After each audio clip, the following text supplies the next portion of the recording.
Today, on the solemnity of Christ, the King of the universe, we must enthrone Jesus there.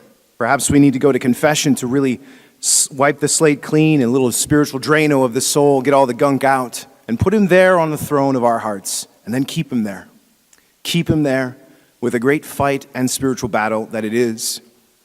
I have a friend who made it big in the music industry, but he's a great artist, and one of his songs, there's a lyric in it that says, "You can take the head from my shoulders, but you can't take my heart from my King. You can take the head from my shoulders, but you can't take my heart from my King." His name is Luke Spihar. He's on iTunes and everything. But that's a great example of the kind of courage, the kind of faith we want in our King Jesus. Brian Walsh, I want to tell you the story of Brian Walsh because he's from our own day and age and in our own sort of cultural setting here.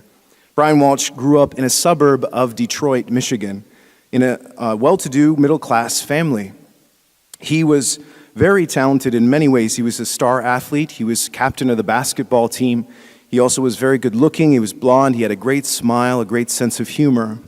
But he also had a lot of flaws. He also swore a lot. He had very bad language. He also knew how to basically treat the teachers and everyone else with respect, but then with his friends, he would go out drinking on the weekends and get drunk. He also got involved with premarital sex.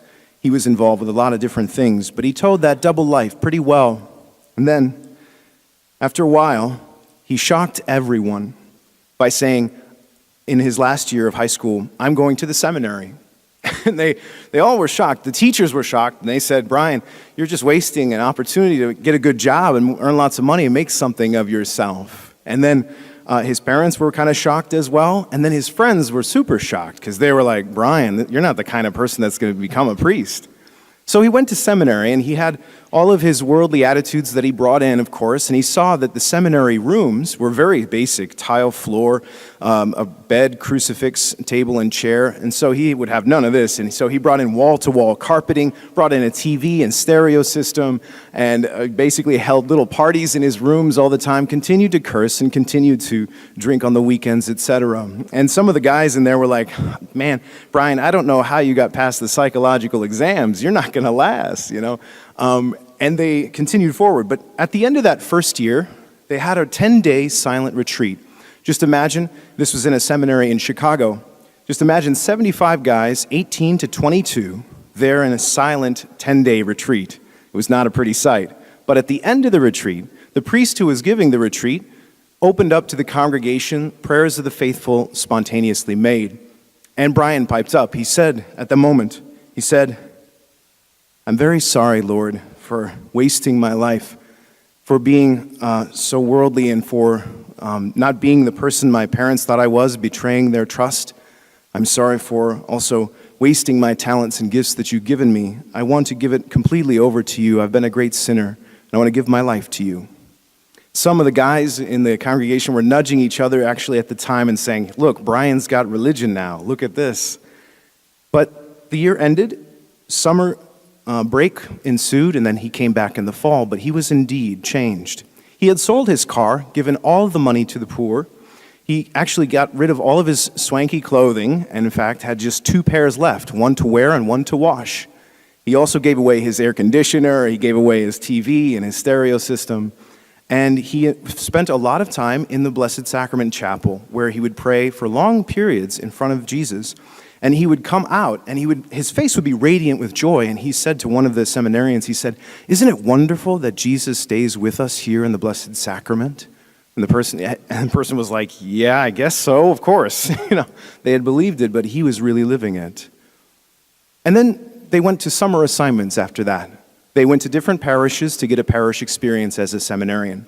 Brian Walsh went to St. Louis, Missouri, to an inner-city poor parish where blacks and whites were also very, very poor, and they were part of their parish. So they had a lot of people dropping by for food and clothing, and Brian just loved this. He gave away all of his clothing. He gave away, when he ran out of clothing to give away, he went up to upstairs to the wardrobe of the priests, and he even took clothes out of the priest's wardrobe and gave those away, and he continued to give away even their pillows and bedding.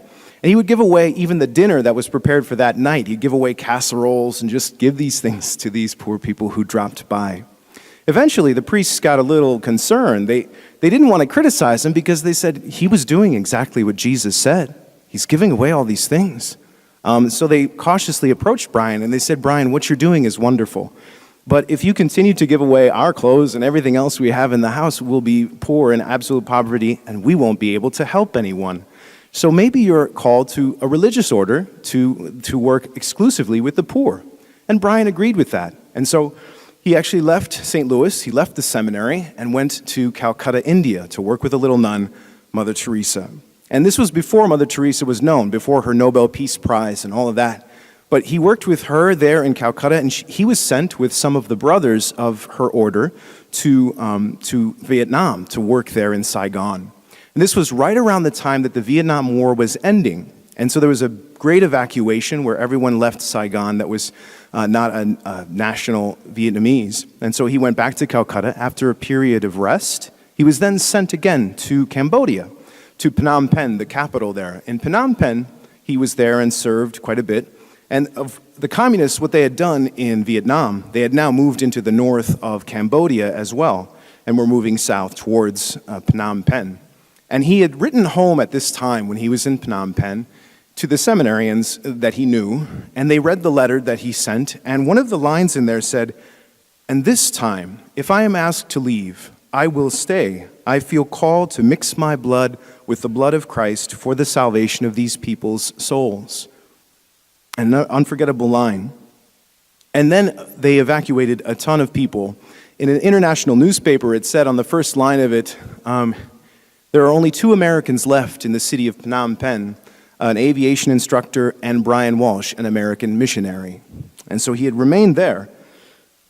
You know, time went on, and the seminarians, at the end of their time at seminary, there was a communication given to them from the U.S. government. And the communication said this: they had sent CIA agents actually to follow Brian Walsh around, since they had agents there in Phnom Penh. And they followed him, and they said that he had been trying to hide himself and living from house to house there, teaching catechism, trying to keep the morale of the people up, you know, even with this invasion. And it was kind of hard for him to hide himself because he was a tall, blonde kid in the middle of this Phnom Penh with a bunch of short Cambodian people. So the communists eventually found his route, and he went to daily mass, and there was only one daily mass offered in Phnom Penh at the time, a city of several million people, but only the cathedral had mass at 4 a.m. in the morning. Think about that mass time, 4 a.m. So he had gone there, and the communists had followed him. They found his route, followed him to mass, and there he was arrested within mass. They drug him out of the church, and in front of the cathedral church, chopped off his head. He was 23 years old at the time. The following year, his story had only remained with the community. So Mother Teresa came to the United States, and she had done a speaking tour. And again, it was easier to talk with her because she wasn't as famous at the time. And one of the classmates of Brian Walsh went up to Mother Teresa after a talk, and he said, "Mother, I believe you and I know the same person." And she said, "Who's that?" "Well, I'm the friend and classmate of Brian Walsh." And her face lit up with a smile, and she said, "Oh, you're very fortunate, young man, because you are the classmate of a saint." She herself had opened up the introduction for the cause of his canonization to become a saint. And indeed, it was a beautiful thing. And he had done this to be a saint and martyr, in fact. And think about it, too, for a moment. Within 5 years, his whole life had changed. At 18, think about it. He was drinking, swearing, premarital sex, continuing on. Then, at 23, dying a martyr and saint for the church because he was consciously doing it, because he had said, "This time, if I'm asked to leave, I feel called to stay and mix my blood with the blood of Christ for the salvation of these people's souls." His story is held up to us to show us that we can change and be converted and truly grow in our spiritual life, no matter where we're at, and to continue to live for others and think of others first and ourselves last. Brian Walsh can continue to do this, and he continue to encourage us by his story, but also by his prayers. Let us remember those lines of the song, too, which is really shown in Brian Walsh's life. And this was 1975 when he died, but his life shows You can take the head from my shoulders, but you can't take my heart from my King.